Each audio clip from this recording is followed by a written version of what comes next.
This video is proudly sponsored by Yugioh Pro Deck for all of your deck building, pack opening, and discussion needs.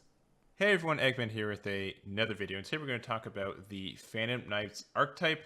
It's an archetype in Master Duel that is doing somewhat well right now. I would say it's like tier 1, but it is doing pretty good. It has some nice combos and everything else, and it is a bit expensive, so you do have to kind of go all in to make this deck, but I think it has a really fun playstyle as well as some cool combos, and you know, right now it's also one of the contenders to make Rongo Bongo, so that is something that's, if that's appealing to you, that is something you can do. But we're going to talk about the list that I've been running on my stream. We're going to talk about some like potential side cards or something else if you want to change it up a little bit. I also have like a other version of this deck that if I would run if I had a couple other cards for it. And then we're also going to just end it with an example match, just going over some of the combos. There are a lot, and it does take a lot of gameplay, so this is honestly a really good kind of like solitaire deck. So if you want to practice with this list, you should just go to solo mode and just go through the things, especially since they are, as of this recording, they have those new solo events. So I think this was the list that I pretty much went through all of them just to make sure that I knew how this deck worked and everything else. And once again, since it is kind of more of a solitaire deck, you do it's almost like you're playing a real player sometimes, I'll say. But going into the list itself, the idea of this revolves around level 3s and being able to kind of get all the synergies for that. It's kind of an Xyz deck, but you do start off with some link plays. The first thing you really want to go into is this. So it is a link 2. You just need 2 level 3 monsters. It can be literally anything. So monsters this card's point 2 can't be destroyed by card effects, including their own, which comes up later. If this card would be destroyed by battle or opponent's card effect, you can send one other card you control to the graveyard instead. You can send 1 level 3 monster from your deck or graveyard, deck to your graveyard, then target 1 Burning Abyss monster on the field, including itself. Gains attack and defense equal to the attack and defense of the monster you sent to the graveyard until the end. So the really good thing about this card is that you're able to send cards to your graveyard, which is kind of the bread and butter of this build. Additionally, just being able to you send the card on as a cost, so even if this effect gets negated, you still get to play, send it to your graveyard and everything else. It's super easy to make this into a link 2. Generically, what you want to go into is the graph. So you send this card to the graveyard, you can special summon 1 Burning Abyss monster from your deck, so you use that to get the Sir, and then when this goes to the graveyard, you can special summon a Burning Abyss from your graveyard. So the kind of generic plays, you are able to get 2 level 3s out and kind of go from there. So that's why there's kind of like a level 3 kind of toolbox in a lot of ways. Most of the good Phantom Knight cards are level 3s, and you can get some effects off there. But the other cards we run kind of just are good cards that can be special summoned and are level 3s. So Terratop for sure is a fantastic card. So if you control no monsters, special summon this card from your hand. When this card is normal or special summoned, you add a Speedroid monster from your deck to your hand. And you go from there. Limited to 1 because it's so dang good. If we could run this at 3, we totally would. And then we get, this is like the generic one you want. So if you control a wind monster, you can special summon this monster. So for 0, normal summons, you're able to play this, and you get, it's a free +1 that goes into Sir, and you can go off your combo. So that's kind of like the ideal play from there. But obviously we have a lot of other ones. We do have just the Phantom Knights themselves.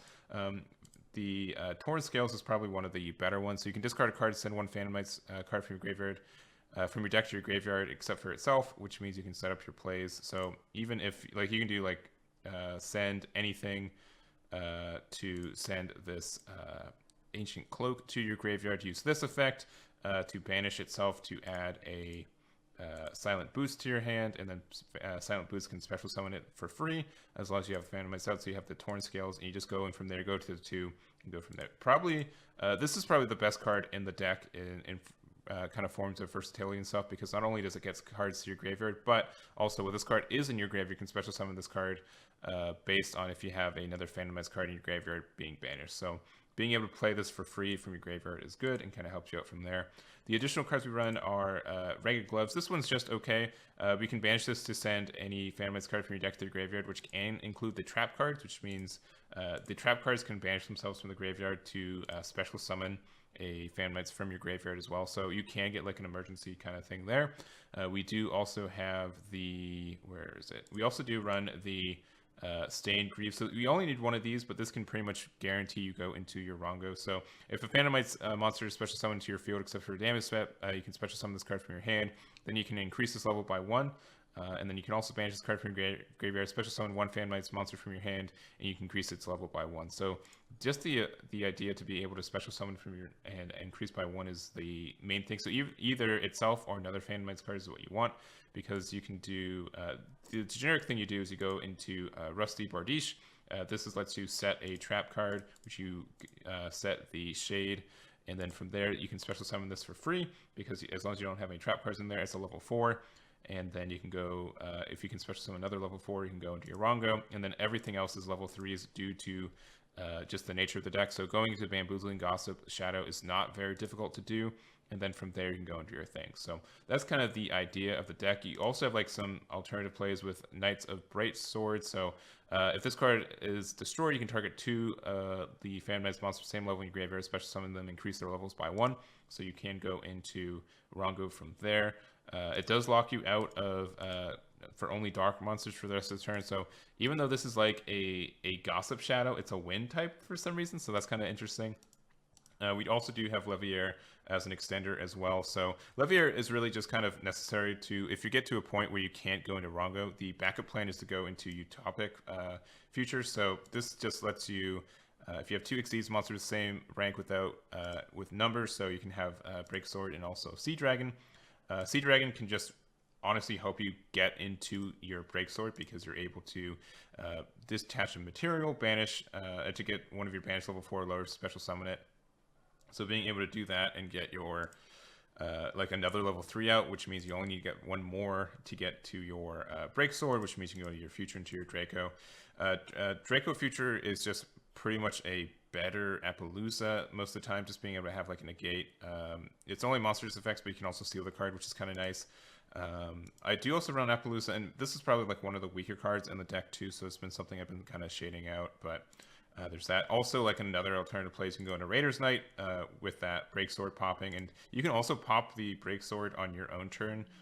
It does have an effect with itself, but you have to, your opponent has to control a card for you to do that. But you can also do that with Rusty Bardiche by doing the effect of, special summoning the Break Sword to one of the zones it points to, and then you can just target itself and pop it. So that's really good. Also, being able to do this and potentially pop like some trap cards can be good too. Most of these traps you just want into your graveyard, especially like Night's Wing, just to be able to special summon one of your Phantomites from your graveyard and extend your plays. So that's something to consider too. I think that's kind of like the main thing. Oh, so Raider's Knight, you can then go Raider's Knight into Arc Rebellion, Xyz Dragon. So you can detach one material from this card. It gains attack equal to the total original attack of all other monsters on the field. Then, if this card has a Dark Xyz monster material, negate the effects of all other face-up monsters on the field. And then you can only attack with this card for the turn. But this can just help you push for damage sometimes, and it also can't be destroyed by card effects. So if you just need like a big boy that you can't, they can't attack over, and you can't, use their effects to pop it, that's something as well. It's not like great, but it's something it's something you can go into. We also run the dangers because these are level 3s and they can special summon themselves from hand, and they can get some cycle, which is kind of nice. Also, like the best thing is that if you need to like discard your Fog Blade or something like that, like this can hit the Fog Blade, then you can special summon and get the cycle. All of that's fantastic. And I think that is pretty much all I want to talk about for this deck. That's just kind of the idea. I know that's like a lot of stuff to do, and a lot of these cards are kind of expensive, but they are, some of them are versatile, like, Emergency Teleport's really versatile. The Topic is pretty versatile as well. And, but, there is just a lot of kind of archetype specific stuff as well. But this is the list that I've been running. Some kind of side cards to do. If I wanted to spend even more gems, I'd probably make Tour Guide from the Underworld. So when this card's normal summon, you can special summon 1 level 3 Fiend monster from your hand or deck to negate its effects. So that can choose itself if you run more than one. It can also just be Graph or Seer, which even though they do have their effects of, if you don't control a Burning Abyss, this does negate the effects, so you can just get it out and you're fine. It does take a normal summon, and it is it is a very expensive card that I don't think Tour Guide sees as much play as it used to, but that is something for you. If you did pull one, definitely play it. We do also have Crosshair Designator. I think if you want to go more of a build that just has like Crosshair Designator and the Call by the Grave, you're fine. I don't really find running the hand traps more beneficial. I think the only one that you really want is Ash Blossom. Because it's a level 3, you can just like, this gets like accidental synergy. So like if you can only have like an emergency teleport and Ash Blossom and the rest are just like traps and stuff, you can still just emergency teleport and then normal summon the Ash and then start your plays, which is kind of nice. It's so I if I had a third Ash, I'd play it and then probably go the Crossout Designator route. Pot of Prosperity is fine. We do have like a bunch of cards in our extra deck, but if you like hard commit, like turn 1, like all right, I need to like my hand is dead, but I need to know which one I can go into. You can kind of know which ones, like you can get rid of Zeus, an extra Phantom Knights, a Break Sword, and maybe like the Appaloosa or something. Like you probably won't go into those, and you're fine to like find the card to extend your plays, but we have that. Masquerena is kind of nice just because you're able to go into it with perhaps if you have like the Sir and the yeah, if you go through combos, you special summon this. It just kind of sits there for the rest of the turn. So you can go into Masquerena and then with it and another card, and then from there you can like go into like Appaloosa if you want, or if you want to go into Nightmare Unicorn. I think those are both kind of good options.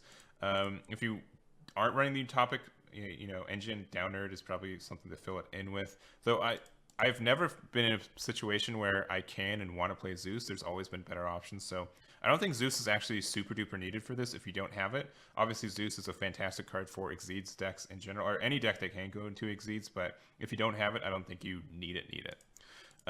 Triple Tactic Talents is fine for what it is. Monster Reborn, just more of a generic extender if you need it. Feathers Duster and Lightning Storm 2 if you want to go kind of second. This deck definitely wants to go first, especially with the idea of what it is, but if you want some going second cards, you can. The reason we're using Twin Twisters too is just the versatility of being able to use it to hard discard cards if we need to. So that's kind of the idea there. And then if you want like a third copy of Fogblade, I think that's fine as well. You kind of run out of these traps pretty easily by going through your things with the you know, Silent Boots and also the Rusty Bartiche going through there. So if you want like a third one, that's fine. And like this card is fantastic and it's super cheap. Being able to just like negate a card like this is really good going first in a lot of ways, which you're already doing. So I think that's fine there. But here's this list, and let's quickly look at the updated copy if I had the cards. So here's the list I would play if I had 60 more Ultra Rare Gems. The only cards I'd really add would just be a third copy of Ash Blossom and then Tour Guide from the Underworld. I found like I bricked probably 1 in 4 games or so with the build I was running, and mostly just because I had like so many like Called by the Grave. Like I just had like so many Maxis. Like Maxi's a fantastic card, don't get me wrong, but going first it does like nothing for you, and we're a very heavy going first deck. So I think going first and just having like the 1 and then being able to use it for Designator is fine too. Nibiru kind of the same way too, but just the idea of it is like I wanted to have some going second plays, and like Nib and Maxi I think are fantastic. Also Nibiru is like the one thing that we're actually like afraid of, so I might even do like 2 Cross-Site Designator and like 1 Call by the Grave too, just because this can probably save us more often. I think even like a 2-2 split isn't too crazy to do as well, but it does start impacting like how consistent you do see your cards. So that's just something to consider. But I do think if you want to kind of go that route and just kind of more hard turn going first and just like never bricking, and then also being able to probably like guarantee you can extend your plays, I think that's not like a bad way to go. Obviously you need like a couple more gems for that, especially like if you go like a second Cross-Site Designator. Even if you don't have that, like they're just expensive cards. So but that is the like another list for this as well, and let's go into an example match. Let's start with our example match. We're going to go first because that is normally what you want from this deck. Let's see what our opening hand looks like. This one is okay. Which one do we want to activate first? I don't think it matters too much. Yeah, I don't think so. Let's activate this. Activate the snake. Special summon this. And this will let us special summon another one from our deck. Right there. And then from there we can special summon our tracker. Keep going through our play. So going to here. go into Chirubudi. Sorry. Sometimes these names really throw me for a loop. All right, from there we discard our graph. And then from there we play, we activate the graph in graveyard to special summon the Sir. All right, from there we want to go into our Rusty Bardiche.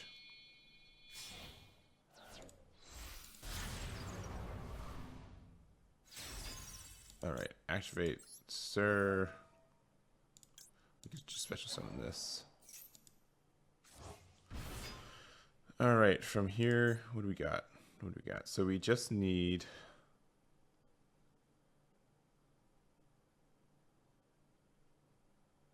We just need another level 3, I think, right? So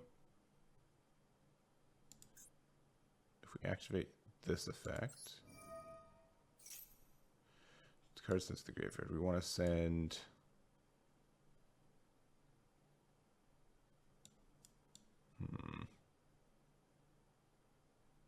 Maybe we want to send the Torn... No. Have we normal summoned this turn? No, we haven't, right? I did not... No, we have not normal summoned yet. So let's send the Cloak. We'll set this guy here.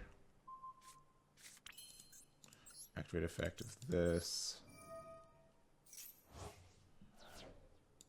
And we will get our... Yeah. Normal here.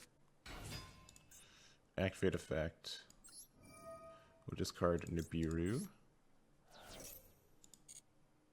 And we'll send... Yeah, we can just send this Phantom Knights. Yeah. Okay. Send this boy. Activate effect. We can special summon this guy. Change the level of it. Yep. And then from there we'll go into Bamboozling.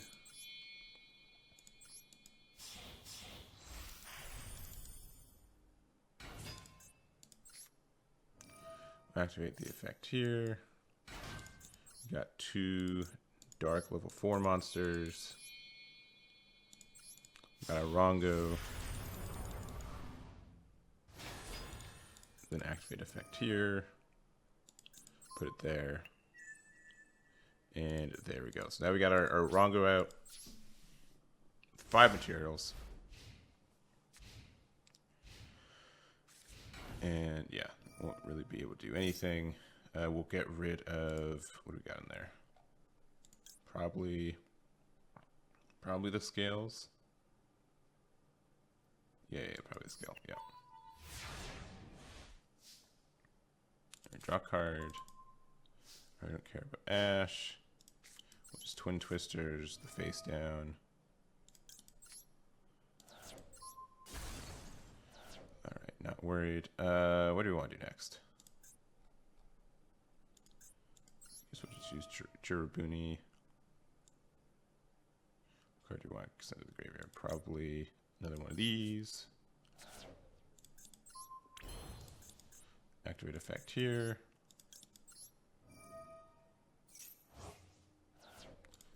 Get this to hand. Use the effect of this boy. Then special summon here. From there, let's go in like access code. We have like a ton of things right now. We're just going to go into this guy.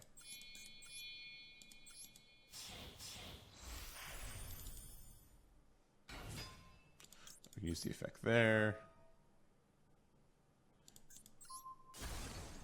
There we go. Additionally, we could have done the effect of this to pop itself and go into level 4s. We have other plays too, like we can just go, yeah, discard this. We'll set a Fog Blade.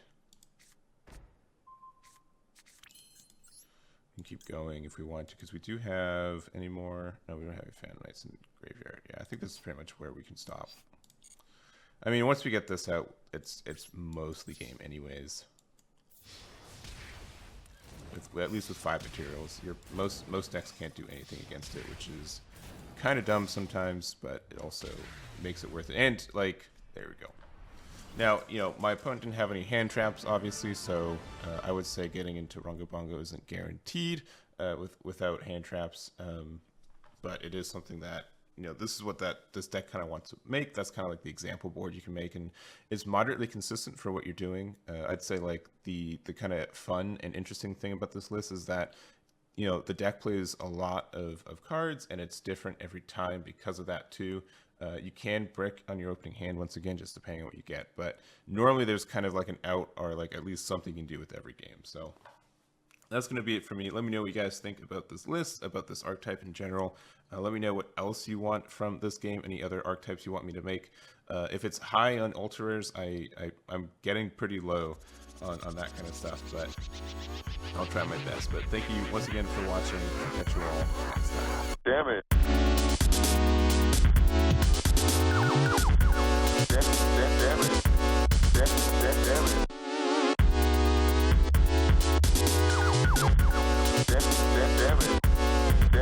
Damn it.